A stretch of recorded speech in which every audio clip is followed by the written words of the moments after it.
আসসালামু আলাইকুম এভরিওয়ান। তো আজকে ভোরবেলা থেকে মনে হচ্ছিল আম্মুর মুখে হাসি ফুটাতে কিছু একটা করতেই হবে। আমার মা এখন অসুস্থ, ঠিক মতো খেতেও পারে না।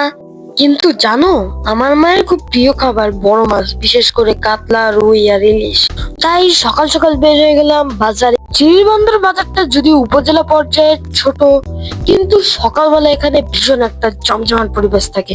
চারদিকে মাছ বিক্রির আওয়াজ, বিভিন্ন ঝুড়ি, এবং মনে হচ্ছিল পুরো বাজারটাই যেন জীবন্ত একটা নদী। হাঁটতে হাঁটতে এক দোকান থেকে আরেক দোকানে যাচ্ছি। কোথাও দেখা মিলছে শাটি, কোথাও আবার রুই, শোল, পুঁটি, কোথাও সিলভার কাপ, এমনকি কিছু দেশি গ্রামীণ মাছও। প্রতিটা মাছই দেখতে চকচকে আর আকর্ষণীয়। অবশেষে চোখে পড়লো একটা বিশাল মাছ, যার নাম কাতলা।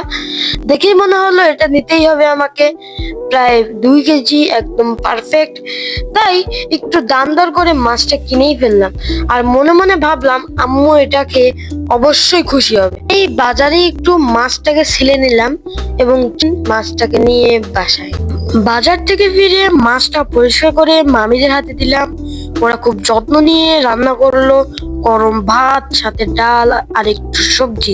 রান্নাঘরে গন্ধে তখন পুরো ঘরটা ভরে গেল। সবাই মিলে খেলাম আর মনে হচ্ছিল আজকের পরিশ্রমটা সফল। একটা ছোট্ট সকাল, কিছু ঘাম আর কিছু ভালোবাসা, সব মিলে আজকের দিনটা ছিল একদম পরিপূর্ণ। কারণ মায়ের জন্য কিছু করতে পারলে দিনটা নিজেরই বিশেষ হয়ে যায়।